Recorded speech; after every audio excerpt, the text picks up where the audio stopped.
আজকের এসআই নিয়ে যে জায়গাটাতে রয়েছে, তো আমি চাইবো ১ম প্রশ্ন জনগণের সাথে, সাথে আমাদের মাননীয় মুখ্যমন্ত্রীর কাছে আমার এটাই কোয়েশ্চেনটা আমি আগেই ছুড়ে দিচ্ছি যে উনি যে অত বড় একটা মঞ্চ ধর্ণা দিয়ে উনি যে বসেছেন পুরো মানে পুরো তৃণমূল টিএমসির পার্টিটাকে নিয়ে। তো ওখানে রাস্তায় দাঁড়িয়ে উনি কি প্রমাণ করতে চাইছেন? যেখানে মানে লোক যাতায়াতের সমস্যা হচ্ছে। ১ম কথা উনি আ অ্যাম্বুলেন্স আটকে দিয়েছে। আ কেন আটকে দিয়েছে? একটা পেশেন্ট যেতে আছে, পুলিশ হাত দিয়ে তাকে সরিয়ে দিচ্ছে যে অন্য রাস্তা দিয়ে যেতে হবে। বাই চান্স যদি কোনো সেই পেশেন্ট যদি কোনো মৃত যদি মরে যায়, তার দায় কি আ আমাদের মাননীয় মুখ্যমন্ত্রী নেবেন? আমি ওনাকে জিজ্ঞাসা করছি। ওনাকে প্রশ্ন করলাম, উনি এই উত্তরটা দিক। দ্বিতীয়ত হচ্ছে, আমার একটাই কথা বলার আছে, সেটা হচ্ছে উনি এসআইআর ধর্ণাটা কেন দিচ্ছেন? তাহলে কি আমরা মৃত ব্যক্তিদেরকে কি নিয়ে আসবো? নিয়ে এসে কি আমরা এসআইআর কি ওনাকে ভোটটা দিয়ে আবার জেতানোর চেষ্টা করছেন উনি? উনাকে আমি এটা জিজ্ঞেস করছি উনি কেন করছেন এটা? উনি এসআইয়ের ধর্ণাটা দেওয়ার জন্য উনি এটা কেন করছে? উনি বারবার যে বলছে, এমনকি চাকরি প্রার্থীরা যারা ওখানে গিয়ে পৌঁছেছেন ১৪ তলায় ওনাকে তো ছাড়া তো পাওয়া যায় না। উনি যখন রাস্তায় নেমে এসেছেন তখন চাকরি প্রার্থীরা ওনার কাছে গেছেন।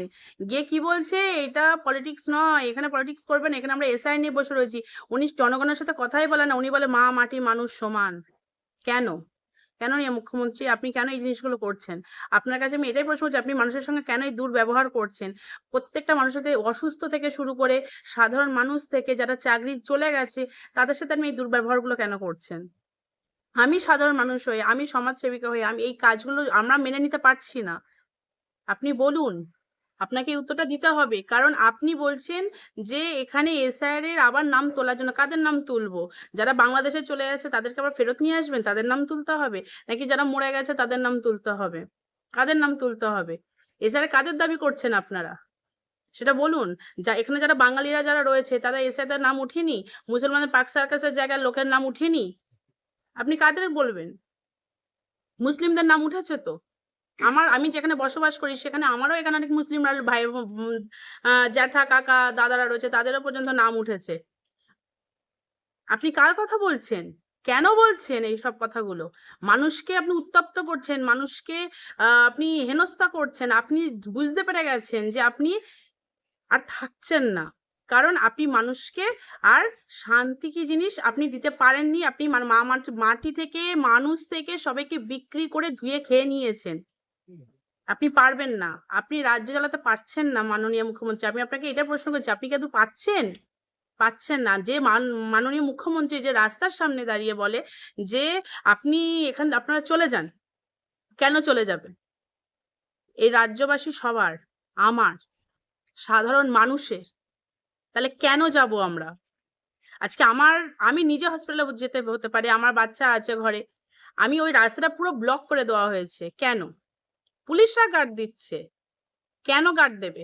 পুলিশদের আর কোনো কাজ নেই? পুলিশদের এত চারিদিকে ক্রাইম হয়ে বেড়াচ্ছে, রেপ, ধর্ষণ হয়ে বেড়াচ্ছে, সেখানে যাক না। ওখানেই গার্ড দিয়ে থাকতে হবে?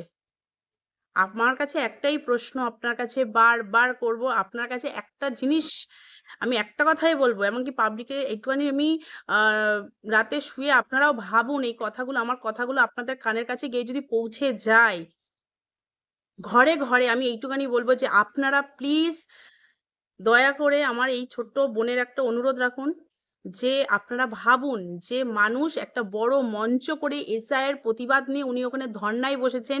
উনি ওখানে কেন বসেছেন? কারণ যারা মৃত, যারা মানে বাংলাদেশ থেকে এসে তাদের নাম বাদ গেছে। আদার্স আমাদের পশ্চিমবাংলার বাসীদের কারোর নাম বাদ যায়নি। আর যদি কোনো কারোর যদি নতুন ভোটার আছে তাদের কোনো কারো নাম যদি না উঠে থাকে তাদেরকে সরকার থেকে ভোট কমিশনার ওনারা বলেই দিয়েছেন যে আমরা যে ওনাদেরকে আবার নাম তুলে দেওয়া হবে, কোনো কারণে ভুল সংশোধন করে নেওয়া হবে। কিন্তু তার জন্য এই নয় তার ফ্যামিলিগত কিন্তু সবাই ভোট দিচ্ছে, তাদের নাম উঠে গেছে।